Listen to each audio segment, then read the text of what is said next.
राजस्थान सामान्य ज्ञान के वे प्रश्न जो बार बार परीक्षा में पूछे जाते हैं और बार बार पूछे जाने के कारण भी सही होने की संभावना बहुत कम होती है। तो पहला प्रश्न,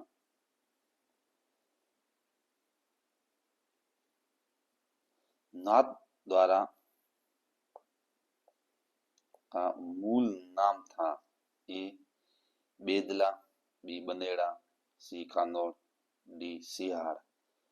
तो जो नाथ द्वारा है ये पहले सियाड़ नाम से जाना जाता था, सिहाड़। जो नाथ द्वारा है फरवरी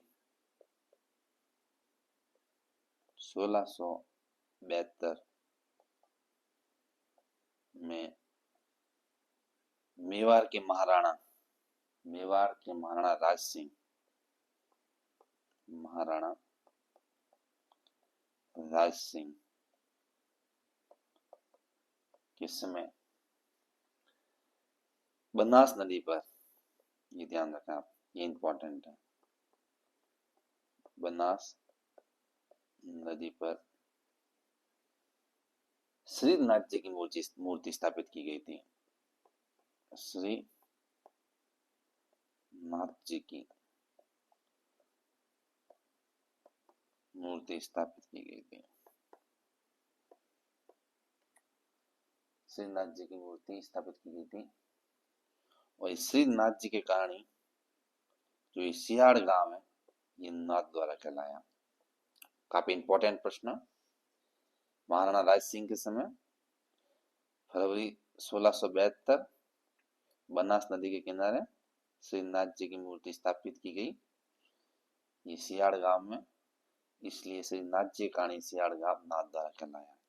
अगला प्रश्न, जयपुर स्थित हवा महल का निर्माण जिसने करवाया? ए सवाई जयसिंह प्रथम, बी सवाई जयसिंह द्वितीय, सी सवाई प्रताप सिंह, डी सवाई मान सिंह। तो जयपुर स्थित जो हवा महल है इसका निर्माण है वो सवाई प्रताप सिंह ने करवाया। काफी इंपॉर्टेंट प्रश्न। और ये जो इसका निर्माण है सवाई प्रताप सिंह हवा महल का, वो कराया था 1799 में। और ये हवा महल है ये कृष्ण के मुकुट के आकार का है, कृष्ण के मुकुट के आकार का है, आकार।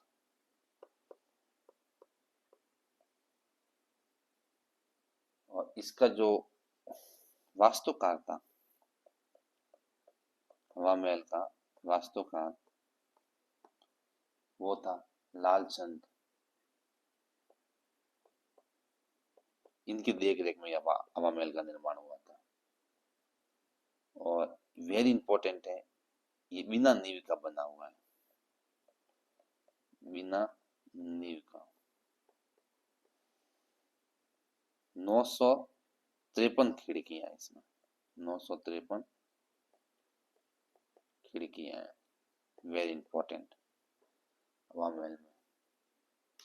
और ये 5 मंजिला है,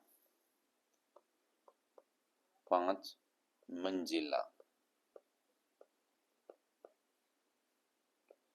जिसमें जो पहली मंजिल है इसकी वो शरद मंदिर कहलाती है, शरद मंदिर। दूसरी मंजिल है वो रतन मंदिर कहलाती है, रतन मंदिर। तीसरी मंजिल है वो विचित्र मंदिर कहलाती है, विचित्र मंदिर। चौथी मंजिल है वो प्रकाश मंदिर कहलाती है, प्रकाश मंदिर।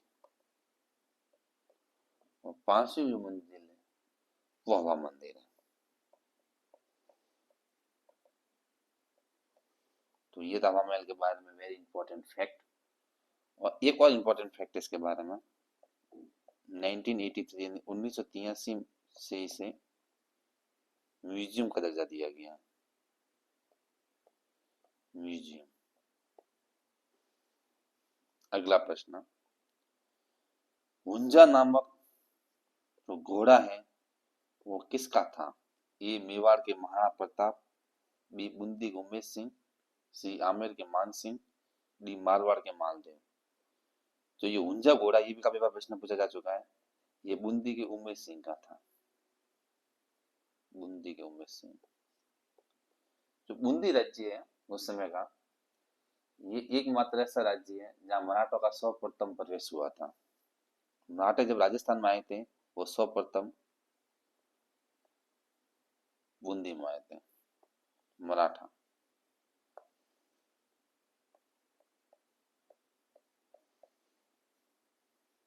(1734) की बात है। 1734 में बुद्ध सिंह की जो कस्वा रानी, राजा बुद्ध सिंह की जो कस्वा रानी थी,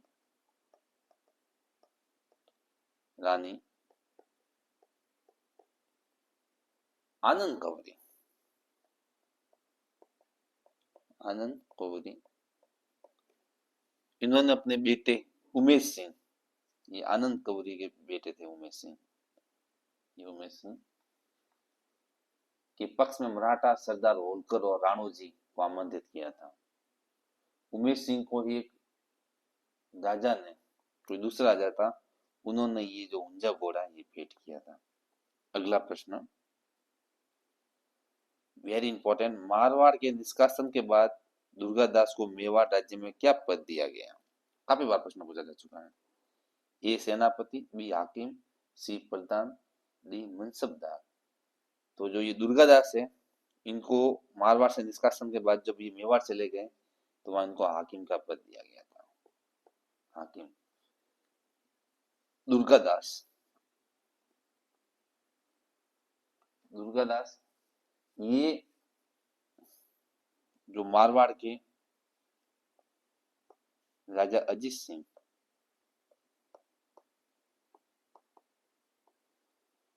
अजीत सिंह के कार्यकाल से संबंधित हैं और राजा अजीत सिंह को औरंगजेब से बचाने में इन दुर्गादास की महत्वपूर्ण भूमिका रही। और ये जैसे इन अजीत सिंह ने दुर्गादास को मारवाड़ से निष्कासित किया तो ये मेवाड़ में महाराणा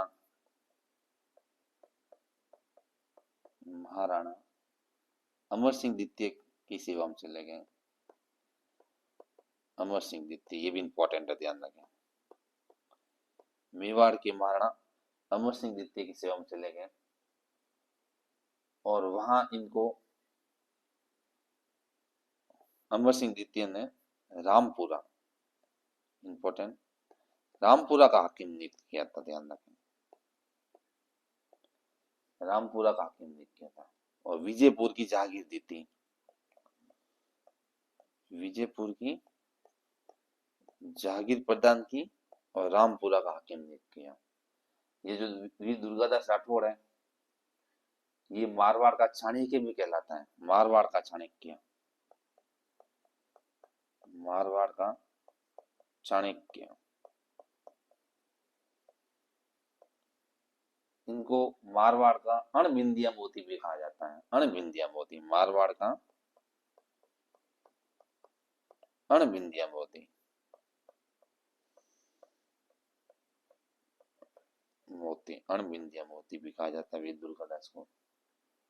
और राठौड़ा का यूलिसेस, राठौड़ों का यूलिसेस,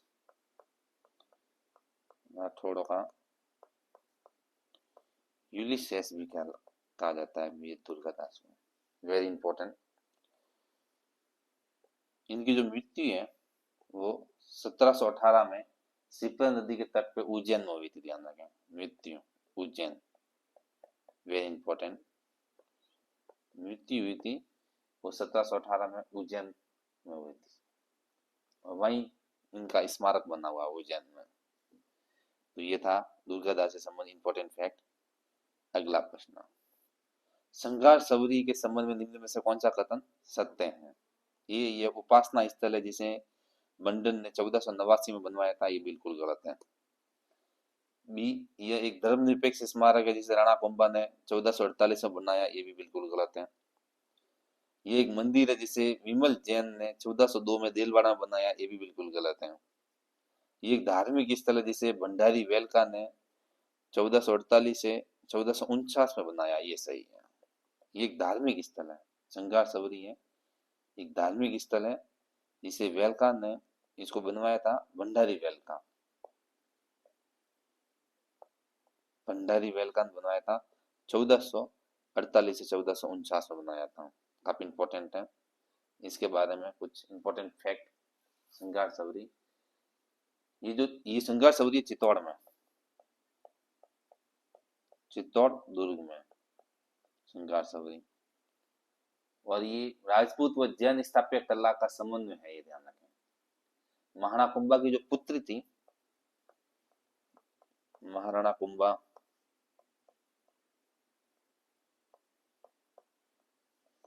की पुत्री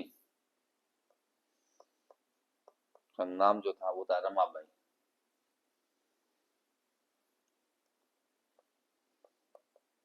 रमाबाई, इनकी शादी की छवरी थी, ध्यान रखें, छवरी, ये श्रृंगार छवरी, इसलिए इसको श्रृंगार छवरी कहते हैं। फिर ये महाराणा कुंभा ने इसका निर्माण करवाया था उस समय, और कुछ समय पश्चात इसको शांतिनाथ, वेरी इंपॉर्टेंट, शांतिनाथ जैन मंदिर, शांतिनाथ जैन मंदिर में बदल दिया गया, यानी बना दिया गया, शांतिनाथ जैन मंदिर बना दिया गया, बना दिया गया। वेरी इंपॉर्टेंट, ये शांतिनाथ वाला वेरी इंपॉर्टेंट। और इसका जो निर्माण है वो करवाया था भंडारी वेलका ने 1448 से 1449। तो ये थी संघार चौरी। अगला प्रश्न, पवटो की हवेली कहाँ स्थित है? Very important. A Udaipur, B Jaisalmer, C Jodhpur, D Jhunjhunu. तो इसका जो आंसर होगा वो होगा जैसलमेर। पवटो की हवेली जैसलमेर में। अभी जो RS परी 2023 हुआ था उसमें भी ये प्रश्न पूछा गया था कि पवटो की हवेली कहाँ है? जैसलमेर। और इसका जो निर्माण है, पवटो की हवेली का निर्माण, पवटो की हवेली का निर्माण जैसलमेर का व्यवसायी था, जैसलमेर का व्यवसायी जिसका नाम था गुलाब चंद बाफना, गुमान चंद, गुमान चंद बाफना, इसने इसका निर्माण करवाया था पवटो की हवेली का। पवटो की हवेली का जो निर्माण है वो व्यवसायी गुमान चंद बाफना ने करवाया था, और ये करवाया था 18वीं शताब्दी में। 18वीं शताब्दी में इसका निर्माण करवाया था गुमान चंद बाफना ने। एक और हवेली है इसके पास में ही है, नतमल की हवेली, नतमल की हवेली। इसका जो निर्माण है वो नतमल जी ने करवाया था। इसी कारण नतमल जी के कारण नतमल की हवेली का नाम पड़ा, नतमल जी ने करवाया था। ये करवाया था 19वीं शताब्दी में, 19वीं शताब्दी में करवाया था नतमल जी ने, नतमल की हवेली। और ये भी जैसलमेर में, ध्यान रखें। इन दो जो हवेलियां हैं, पवटो की हवेली और नतमल की हवेली, इनकी जो विशेषता है वो है पत्थर की जालियों में की गई कटाई की, बाहरी की जो कटाई की गई थी उनकी उनके कारण ये प्रसिद्ध है। अगला प्रश्न, किस दुर्ग में जौहर नहीं हुआ? ए जयगढ़, बी गागरोन, सी सिवाना, डी जालोर। जालोर में जौहर हुआ था, सिवाना में हुआ, गागरोन में हुआ, जयगढ़ में जौहर नहीं हुआ। जयगढ़ में किसी प्रकार का वो जौहर नहीं हुआ। सिवाना दुर्ग में दो जौहर हुए थे, ध्यान रखें। सिवाना दुर्ग में दो जौहर हुए, एक तो 1308 में हुआ और एक हुआ 1582 में सिवाना दुर्ग में। गागरोन के दुर्ग में भी दो जौहर हुए थे, एक हुआ था 1423 में जौहर हुआ था, और एक हुआ था 1444 में ज्वार। और ये जो जालोर है यहाँ पर ज्वार हुआ था 1311 में। बाकी जयगढ़ में कोई ज्वार नहीं हुआ। अगला प्रश्न, करवा चौथ व्रत मनाया जाता है। ए श्रावण कृष्ण चतुर्थी, बी चैत्र शुक्ल चतुर्थी, सी कार्तिक शुक्ल कृष्ण चतुर्थी, डी वैशाख शुक्ल चतुर्थी। तो ये करवा चौथ है ये मनाई जाती है कार्तिक कृष्ण चतुर्थी। कार्तिक कृष्ण चतुर्थी, ये भी काफी बार प्रश्न पूछा जा चुका है। और जो करवा चौथ है ये पति की दीर्घ आयु के लिए सुहागन स्त्री होती है वो व्रत करती है। Very important. अगला प्रश्न, गौरी देवी राजस्थान की किस गायन शैली से जुड़ी हुई है। ये भी काफी बार प्रश्न पूछा जा चुका है। ए लंगा, बी मांगड़िया, सी मांड गायक या डी ताल बंदी। तो गौरी देवी का जो संबंध है गायन शैली वो मांड गायक है, यानी गौरी देवी मांड गायक है। और जो ये मांड गायक है ये गायन शैली है, ये परंपरागत गायन शैली है, ध्यान रखें परंपरागत शैली काफी इंपॉर्टेंट है। परंपरागत गायन शैली है। और इस मांड की जो उत्पत्ति मांड शैली की जैसलमेर से हुई। Very important. और जो इसके जो कलाकार हैं वर्तमान में जैसलमेर, बीकानेर, बाड़मेर, जोधपुर व जयपुर में भी निवास कर रहा है, ये वर्तमान की बात है। और जो ये गौरी देवी है इनके बारे में इंपॉर्टेंट फैक्ट है कि ये पाली की रहने वाली थी। पाली, इनका जो जन्म है वो पाली में हुआ था गौरी देवी का। और ये जो मांड गायन जो करती थी ये जोधपुर राजघराने में करती थी। जोधपुर राजघराने में।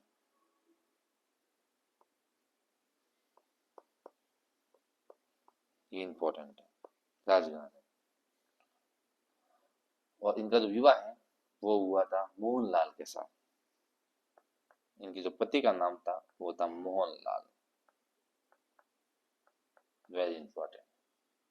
और 1954 में इन्होंने जयपुर में आयोजित अखिल भारतीय संगीत सम्मेलन में भाग लिया था गौरी देवी ने।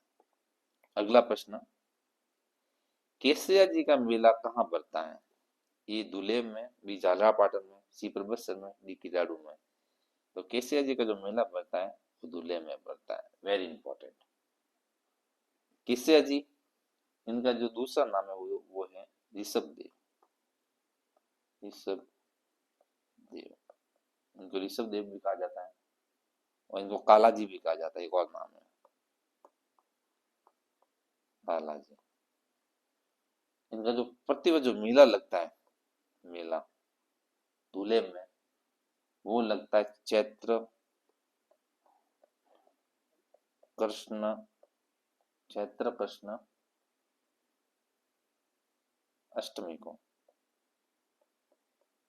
ये इंपॉर्टेंट है, चैत्र कृष्ण अष्टमी को प्रतिवर्ष इनका मेला लगता है। और ये दूल्हे है ये उदयपुर में, ध्यान रखें चैत्र कृष्ण अष्टमी को दूल्हे उदयपुर में इनका मेला लगता है। और इनकी वेरी इंपॉर्टेंट है, ये भी प्रश्न पूछा जा चुका है आरएस में, आरएस मेंस में आया था। इनकी रथ यात्रा निकलती है, वो कब निकलती है, ये वेरी इंपॉर्टेंट है। जो इनकी रथ यात्रा निकलती है वो निकलती है आश्विन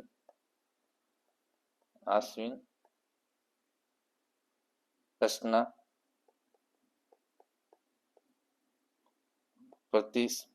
प्रतिपदा से द्वितीया तक। आश्विन माह की प्रतिपदा से द्वितीया तक इनकी रथ यात्रा निकलती है। मेले में श्वेतांबर जैन, दिगंबर जैन, वैष्णव, शैव, भील व मुस्लिम संप्रदाय के लोग दर्शन के लिए आते हैं, ये ध्यान रखें। केसरिया जी नाम है वो इनको केसर का भोग लगने के कारण इनका नाम केसरिया जी पड़ा। अब अगला है, इसमें ही है ये परबतसर क्या है। तो यहाँ तेजा जी का मेला लगता है, तेजा जी वेरी इंपॉर्टेंट। और तेजा जी का जो मेला लगता है वो लगता है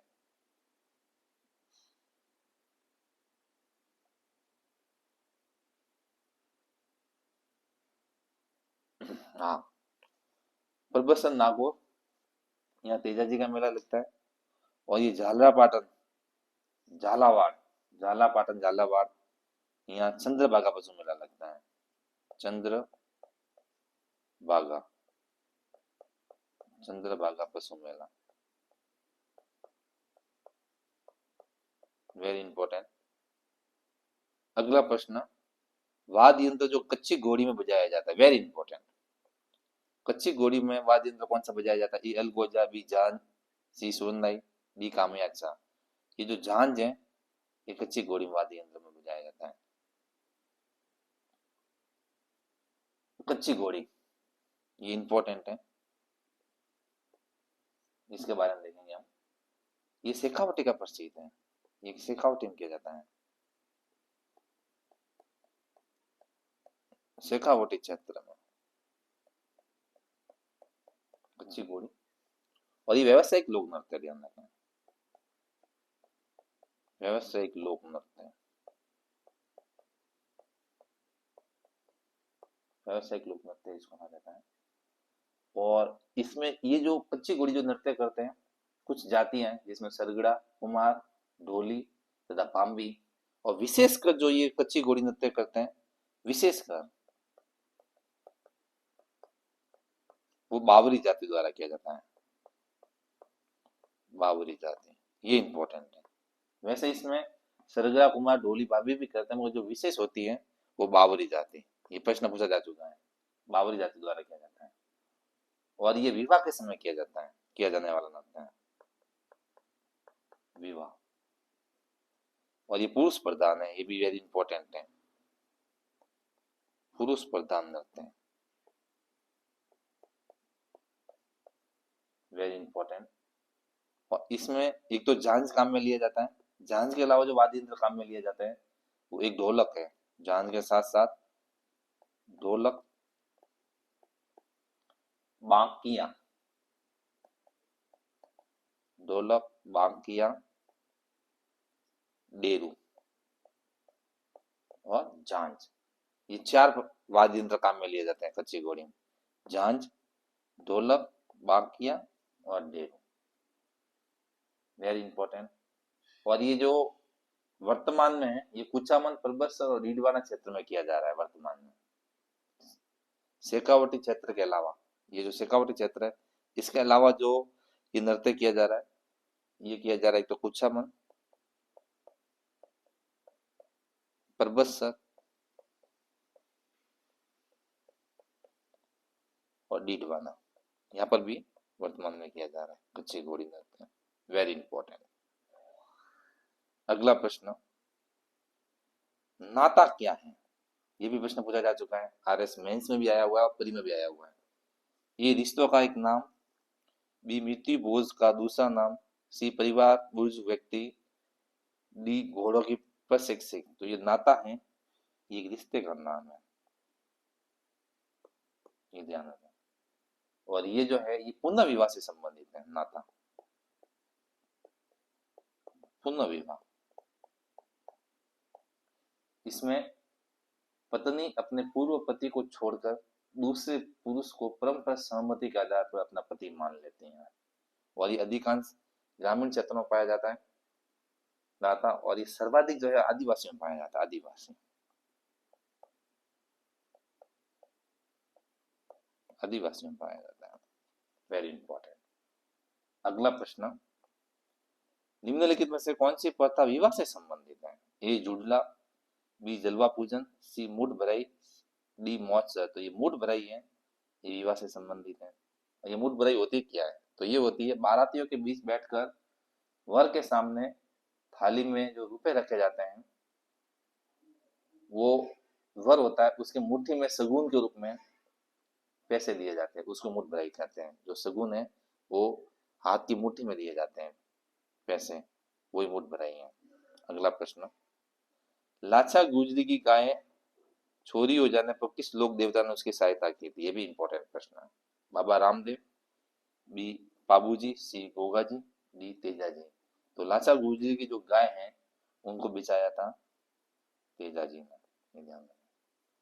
तेजाजी, इनको सूर्य देवता भी कहा जाता है, ये भी प्रश्न पूछा जा चुका है। सूर्य देवता, तेजाजी को सूर्य देवता भी कहा जाता है। और ये इनका जो जन्म है वो खड़नाल नागौर में हुआ, खड़नाल नागौर, ये इंपॉर्टेंट है जन्म। और ये नागवंशी जाट थे, ये वेरी इंपॉर्टेंट है, नागवंशीय जाट थे ये, नागवंशीय जाट, वेरी इंपॉर्टेंट। और इन्होंने लाचा गुजरी की जो गाय है वो मीरों से बचाई थी, लाचा गुजरी की जो ये गाय है मीरों से बचाई थी, मीर जो जाति थी उनसे बचाई थी। और ये जो गाय बचाने गए थे वहां इनकी मृत्यु हो गई थी, तो ये हुई थी 28 अगस्त 1103 को, 1103 को इन्होंने अपने प्राण शेष कर दिए। अब तेजाजी से संबंधित कुछ मुख्य स्थान है जो बार बार पूछे जाते हैं, प्रश्न ऐसे बनता है कि कौन सा तेजाजी से संबंधित नहीं है। तो जो मुख्य स्थान है, पहला खड़नाल नागौर, ये हमने चर्चा कर ली है, खड़नाल नागौर।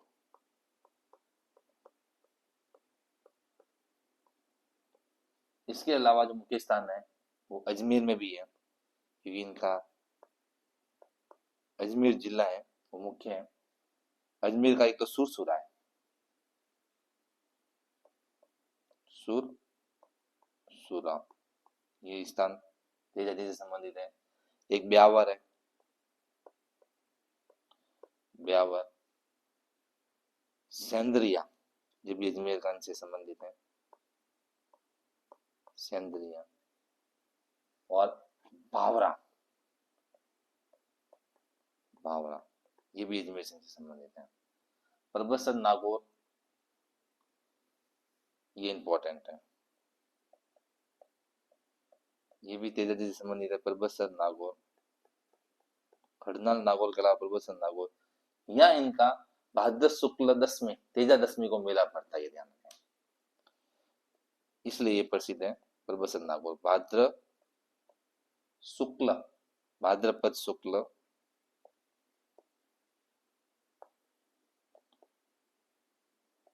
भाद्रपद शुक्ल दशमी, जिसको तेजा दशमी कहा जाता है, तेजा दशमी को 20 साल पशु मेला लगता है, यहाँ ध्यान रखें, पशु मेला। और इस पशु मेले में नागौरी बैल का सबसे ज्यादा क्रय विक्रय होता है, वेरी इंपॉर्टेंट फैक्ट है ये तेजाजी से संबंधित। अगला प्रश्न, निम्नलिखित में से कौन सी राजस्थान की लोक देवी नहीं है? काफी अच्छा प्रश्न है। सुगाली माता, शीला माता, जिलानी माता, हिडिंबा माता। ये हिडिंबा माता ये राजस्थान से संबंधित नहीं है, ये राजस्थान की लोक देवी नहीं है। शीला माता है ये कस्वा राजवंश की कुल देवी है, आराध्य देवी है, सॉरी, कछवा, कछुआओं की आराध्य देवी, आराध्य देवी है शीला माता। सुगाली माता ये चंपावत राजपूतों की कुल देवी, चंपावत राजपूतों की कुल देवी। और जिलानी माता वेरी इंपॉर्टेंट, ये अलवर की यादव वंश की कुल देवी, यादव, यादव वंश जो अलवर के यादव वंश की ये कुल देवी है, वेरी इंपॉर्टेंट। अगला प्रश्न, दादूपंत की प्रमुख पीठ स्थित है, ये करौली, बियामे, सी नरैना, डी मंडोर। तो इसका सही आंसर होगा नरेना। यहाँ दादू पंथ की प्रमुख पीठ स्थित है। दादू संप्रदाय के जो संस्थापक थे वो दादू जी थे, ध्यान रखना, दादू जी संस्थापक।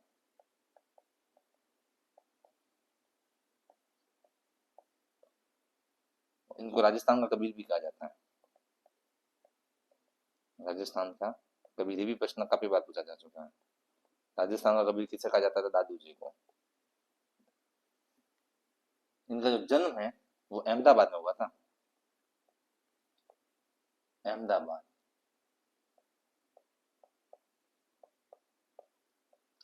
1544 में। और ये अहमदाबाद गुजरात में। इनका लालन पालन है, ये भी अहमदाबाद में एक ब्राह्मण परिवार में हुआ। वेरी इंपॉर्टेंट है, दादू के गुरु का नाम, दादू जी के जो गुरु थे वो थे वरदानंद। वरदानंद वेरी इंपॉर्टेंट, ये भी काफी बार पूछा जा चुका है। और ये एक और प्रश्न प्रश्न वेरी इंपॉर्टेंट है इनसे संबंधित। ये 1568 में सांबर आए थे। सांबर, जयपुर, 1568 में ये सांबर आए। और 1575 में इन्होंने अपने 25 शिष्यों के साथ आमेर आए। सांबर तो आए 1568 में, और 1575 में ये आमेर आए थे। ये दोनों डेट इंपॉर्टेंट है, ध्यान रखें, 1568 और 1575। और इन्होंने जो अंतिम जो समय है वो नारायणा जयपुर में बिताया था। ये नारायणा है, ये जयपुर में, यही इन्होंने अंतिम समय बिताया था। नारायणा जयपुर में इन्होंने अंतिम समय बिताया था। Very important. इसी कारण जो दादू संप्रदाय की जो प्रधान पीठ है वो नारायणा गांव में। नारायणा में ही 1603 में ज्येष्ठ कृष्ण अष्टमी को इनकी मृत्यु हुई थी। और इनकी मृत्यु के बाद वेरी इंपॉर्टेंट है, दादू दादू दयाल की जो मृत्यु है, इनके बाद जो इनके गादीधारी थे दादू पंथ के, वो थे जैतराम। ये इंपॉर्टेंट है, ध्यान रखें। और जैतराम के समय ही दादू पंथ है वो 5 शाखाओं में विभक्त हो गया। काफी इंपॉर्टेंट है, 5 शाखाएं बन गई।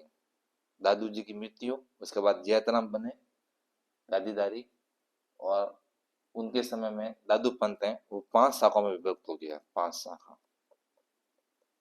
ये भी प्रश्न पूछा जा चुका है कि किनके समय दादू पंथ 5 शाखाओं में विभाजित हो गया, तो जैतराम के समय। और वो 5 शाखा कौन कौन सी थी? शाखा भी पूछी जा चुकी है। खालसा, खालसा के बाद विरक्त, विरक्त, उत्तरादे, खाकी और नागा। इन 5 शाखाओं में बढ़ गया जैतराम के समय दादू पंथ। अगला प्रश्न, अच्छा प्रश्न था ये। निम्न में से किस मंदिर से प्राप्त 1864 के शिलालेख में दौसा में वसंत पंचमी के अवसर पर व्यापारियों को करों में छूट देने का उल्लेख मिलता है? ये भी काफी बार प्रश्न पूछा जा चुका है। ए सहज जयनाथ महादेव, बी गुप्तेश्वर महादेव, सी नीलकंठ महादेव, डी रघुनाथ महादेव। तो जो इसका जो सही आंसर होगा वो होगा रघुनाथ महादेव। रघुनाथ महादेव, जहाँ से एक शिलालेख मिला है, उस शिलालेख में उल्लेख है कि दौसा में बसंत पंचमी के दिन व्यापारियों को करों में छूट देने की परंपरा थी। ये वेरी इंपॉर्टेंट है, ये भी काफी बार प्रश्न पूछा जा चुका है। अगला प्रश्न, मुगल बादशाह अकबर के अजमेर यात्रा के दौरान आमेर के शासक भारमल के भाई रूपजी बैरागी ने किस नगर में अकबर के साथ प्राथमिक भेंट की थी? ए आबानेरी, बी दौसा, सी भांडारेर, डी भानगढ़। तो इसका जो सही आंसर होगा वो होगा दौसा। जो ये भारमेल के जो भाई थे रूपजी बैरागी, उन्होंने अकबर के साथ जो प्राथमिक भेंट की थी वो दौसा में की थी। आमेर के शासक भारमल के भाई रूपजी बैरागी ने दौसा में ही अकबर से भेंट कर मुगल राजपूत मित्रता का मार्ग प्रशस्त किया था। ये भी ध्यान रखें। अगला प्रश्न, ये तो काफी बार प्रश्न पूछा जा चुका है कि क्रांतिकारी इन्हें मंद प्यारेलाल हत्याकांड में सजा मिली थी। ए जोरावर सिंह, बी श्यामजी कृष्ण वर्मा, सी केसी सिंह बारट, डी विजय सिंह पटेल। तो साधु जो मन प्यारेलाल हत्याकांड में जो सजा मिली थी वो थे केसी सिंह बारट, इनको सजा मिली थी। केसी सिंह बारट हैं, इनका जो जन्म है ये इंपॉर्टेंट है। इनका जन्म 21 नवंबर 1872, 21 नवंबर 1872 भीलवाड़ा के शाहपुरा में हुआ था, यानी शाहपुरा भीलवाड़ा में हुआ, शाहपुरा भीलवाड़ा में हुआ था, ये ध्यान रखें। और ये जो केसी सिंह बारट है, इन्होंने कृष्ण सिंह बारट सारण के परिवार में इनका जन्म हुआ था। 1910 में गोपाल सिंह खारवा के साथ मिलकर वीर भारत सभा की स्थापना की थी, ये वेरी इंपॉर्टेंट है। केसी सिंह बारट ने 1910 में वीर भारत सभा की स्थापना की थी। और ये प्रश्न काफी बार पूछा जा चुका है। अभी हाल ही में फर्स्ट ईयर में पूछा था कि वीर भारत सभा की स्थापना किसने की, तो केसी सिंह बारट ने। और इनके साथ किनके साथ मिलकर की, ये भी वेरी इंपॉर्टेंट है, तो गोपाल सिंह खारवा, गोपाल सिंह खारवा, वेरी इंपॉर्टेंट। अगला प्रश्न, ये इंपॉर्टेंट ध्यान रखें, वीर भारत सभा। अगला प्रश्न, रूमा देवी के बारे में कौन सा कथन सही नहीं है? उन्हें हस्तशिल्प के क्षेत्र में जाना जाता है, ये सही है। उन्हें भारत के राष्ट्रपति द्वारा 2018 में नारी शक्ति पुरस्कार से सम्मानित किया गया, ये भी सही है। उन्होंने हजारों महिलाओं में रोजगार बढ़ावा देने में अहम भागीदारी निभाई, इसलिए इनको नारी शक्ति पुरस्कार दिया गया था, ये भी सही है।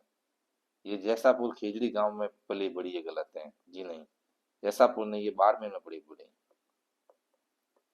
बाड़मेर में ही इनका लालन पालन हुआ था। अगला प्रश्न, कैरी बात की ओढ़नी किस जाति की स्त्री में लोकप्रिय है? कैरी बात, वेरी इंपॉर्टेंट। ये जाट महिलाएं, बी आदिवासी महिलाएं, सी ब्राह्मण महिलाएं, डी राजपूत महिलाएं। तो जो कैरी बात की जो ओढ़नी है ये आदिवासियों में प्रसिद्ध है, वेरी इंपॉर्टेंट। और ये प्रश्न काफी बार पूछा जा चुका है। कैरी बात की जो ओढ़नी है, इनकी जो जमीन होती है वो लाल होती है, लाल रंग की, और बिंदिया होती है वो सफेद और पीले रंग की होती है, भी ध्यान रखें।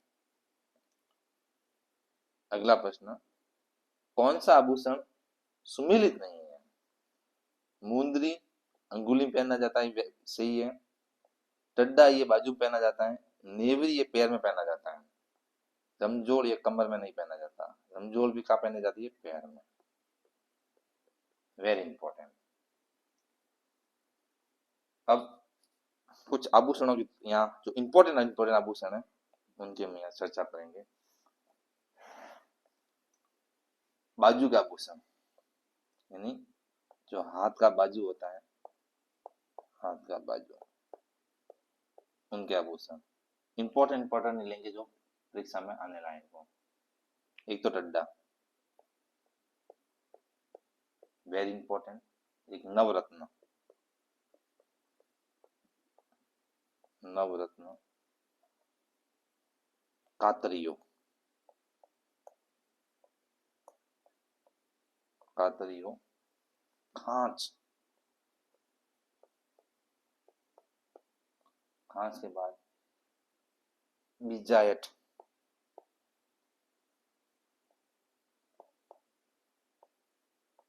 बिजायत, तमका, तमका। ये जो है ये हाथ के बाजू के आभूषण है। अंगुली, हाथ की जो अंगुली है,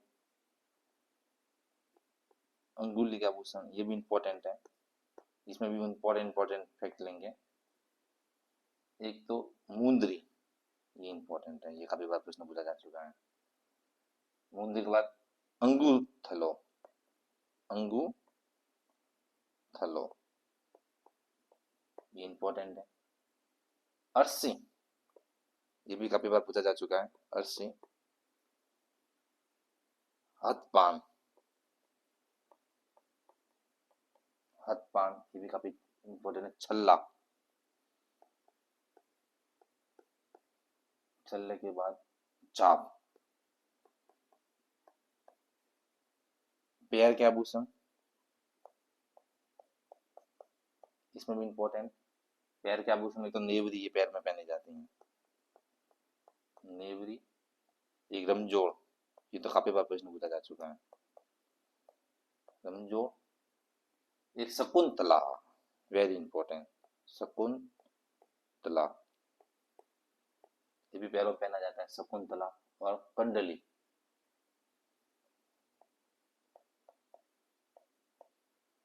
तो ये कुछ इंपॉर्टेंट आभूषण थे जिसकी हमने यहाँ चर्चा की। अगला प्रश्न, नारियों द्वारा शिकार करते हुए चित्रण किस चित्रकला शैली की विशेषता है? ये जोधपुर शैली, बी मेवाड़ शैली, सी कोटा शैली, या डी उड़ियाणा शैली। नारियों को शिकार करते हुए कोटा शैली में दिखाया गया है, वेरी वेरी इंपॉर्टेंट है। और जो इसके संस्थापक थे कोटा शैली के, जो कोटा चित्रकला शैली के जो संस्थापक हैं या कोटा शैली का जो उद्भव है, वो राव माधो सिंह के समय हुआ था, ध्यान रखें। और ये कब हुआ था, समय पूछ ले तो 1631 ईस्वी में, 1631 ईस्वी में कोटा शैली का उद्भव हुआ था, राव माधो सिंह। तो कोटा शैली का संस्थापक कह सकते हैं इसको, राव माधो सिंह को संस्थापक, वेरी इंपॉर्टेंट। और ये जो बूंदी शैली वो मुगल शैली का प्रभाव है, यानी बूंदी और मुगल शैली के सामंजस्य से कोटा शैली का निर्माण हुआ है। और जो श्रवण काल है कोटा शैली का, श्रवण काल वो है उमेश सिंह के समय का। उमेश सिंह का जो काल है वो कोटा चित्र शैली का श्रवण काल कहलाता है। और इसमें युद्ध व रानियों के शिकार खेलते हुए दृश्य और दरबार का दृश्य, वेरी इंपॉर्टेंट। एक तो ये नारियों द्वारा शिकार, ये तो इंपॉर्टेंट है ही है, इसके अलावा दरबार दृश्य, दरबार दृश्य भी कोटा शैली से संबंधित वेरी इंपॉर्टेंट फैक्ट है। अब चित्रकार कौन कौन से थे कोटा शैली के, तो एक तो थे कन्हैया ब्राह्मण, कन्हैया ब्राह्मण, ये कोटा शैली के चित्रकार, वेरी इंपॉर्टेंट। नूर मोहम्मद, ये भी काफी बार पूछा जा चुका है, नूर मोहम्मद ये कोटा शैली के चित्रकार। नूर मोहम्मद के बाद लच्छी राम, ये तो काफी बार प्रश्न पूछा जा चुका है, लच्छी राम। डालू, ये भी कोटा शैली से संबंधित है चित्रकार। गोविंद, लालचंद, लालचंद और रघुनाथ, ये कोटा शैली से संबंधित चित्रकार है, वेरी इंपॉर्टेंट। अगला प्रश्न, श्री लाल जोशी जिन्हें 2006 में पद्मश्री पुरस्कार अवार्ड मिला था, किसके लिए जाना जाता है? ए नीलवरकंडी भांडकरम, बी टेराकोटा कार्य, सी फट चित्रकारी, डी पुस्ता कला। तो श्री लाल जोशी है, ये फट चित्रकारी के लिए इनको 2006 में पद्म भूषण अवार्ड दिया गया था। ये फट चित्र है, इसका जो मुख्य केंद्र है, काफी बार प्रश्न पूछा जा चुका है, वो है शाहपुरा भीलवाड़ा। यहाँ बड़े स्तर पर फट चित्रण कार्य किया जाता है शाहपुरा भीलवाड़ा में, ये इसका मुख्य केंद्र है फट चित्र का। और जो ये श्रीलाल जोशी है, इनको पद्म भूषण दिया गया था, पद्मश्री 2006 में दिया गया था। और ये फट चित्र का जो कार्य है, ये जोशी गोत्र के सिपे द्वारा किया जाता है, ये भी ध्यान रखें, जोशी गोत्र के चीपे द्वारा किया जाता है, ये जाति है, इनके द्वारा ये फट चित्र का कार्य किया जाता है, जिन्हें चितेरा कहा जाता है, चितेरा। वेरी इंपॉर्टेंट प्रश्न पूछा जा चुका है, ये फट चित्रण करने वाले कहलाते हैं, तो ये चितेरा। जाति पूछ ले तो जोशी गोत्र के चिपे होते हैं, जिनको चितेरा कहा जाता है, ये फट चित्र का काम करते हैं। अगला प्रश्न, बैरकपुर छावनी के प्रमुख क्रांतिकारी कौन थे? ए तात्या तोपे, बी मंगल पांडे, सी कुंवर सिंह, डी जयदयाल। तो जो बैरकपुर छावनी है ये मंगल पांडे से संबंधित थे, वेरी इंपॉर्टेंट। और जो ये मंगल पांडे हैं इनको 8 अप्रैल 1857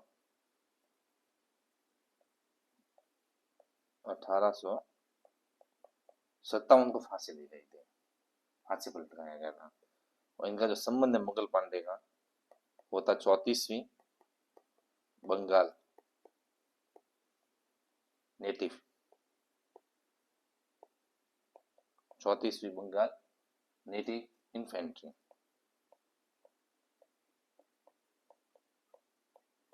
इनसे इनका संबंध था। अगला प्रश्न, मानगढ़ नरसंहार कब हुआ?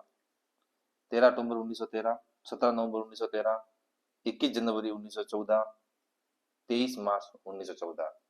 तो ये मानगढ़ जो नरसंहार हुआ था ये हुआ था 17 नवंबर 1913, वेरी इंपॉर्टेंट। और ये मानगढ़ है, ये जो कांड हुआ था यहाँ पर सम सभा आयोजित हो रही थी, सम सभा, इसका अधिवेशन चल रहा था। सम सभा वार्षिक अधिवेशन, ध्यान रखें, सम सभा का वार्षिक अधिवेशन चल रहा था, अधिवेशन। उसके तहत कर्नल सट्टन जो आदेश दिया था गोली चलाने का वो दिया था कर्नल सट्टन ने, ये ध्यान रखें, कर्नल सट्टन, वेरी इंपॉर्टेंट। और कौन कौन शामिल थे? तो मेजर हैमिल्टन, मेजर एस बेले और कैप्टन स्कॉट कलेग की अगुवाई में हुई थी। और ये जो भील, इसमें इसके इनके साथ जो थे वो थे एक तो भील, मेवाड़ भील कोर, रजवाड़े की अपनी सेना, बड़ोदरा से 104 वेले जली राइफल और अहमदाबाद से 7वीं राइफल जाट रेजिमेंट ने संयुक्त रूप से हमला किया था। तो वेरी वेरी इंपॉर्टेंट है, ये ध्यान रखें। एक तो थी इनके साथ भील, मेवाड़ भील कोर, मेवाड़ भील कोर, ये सैनिक टुकड़ी थी साथ में। एक थी बड़ोदरा से 104 वेले जली, वेले जली rifle,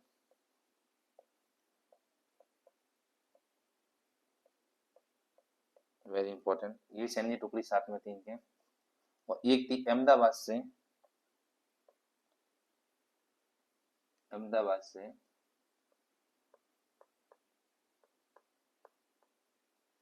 7वीं rifle, 7वीं rifle Jat regiment.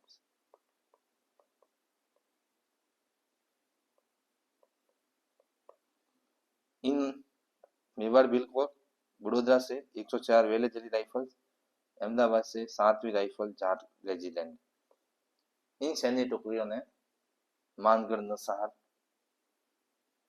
जो मानगढ़ है यहाँ सम सभा का 7वां अधिवेशन चल रहा था, वार्षिक अधिवेशन सॉरी, यहाँ पर अंधाधुंध गोलियां चलाई थी और इसमें 1500 भीलों की मृत्यु हुई थी, 1500 भीलों की मृत्यु हुई थी, वेरी इंपॉर्टेंट। और इसको राजस्थान का जलियांवाला बाग कांड भी कहा जाता है। और इन सम सभा की जो स्थापना है गोविंद गिरी ने 1883 में की थी, ये भी ध्यान रखना। सम सभा की स्थापना गोविंद गिरी ने 1883 की थी, 83 को की थी। तो ये थे हमारा कुछ महत्वपूर्ण प्रश्न। उम्मीद करते हैं प्रश्न आपको बहुत अच्छे लगे होंगे। यदि हमारा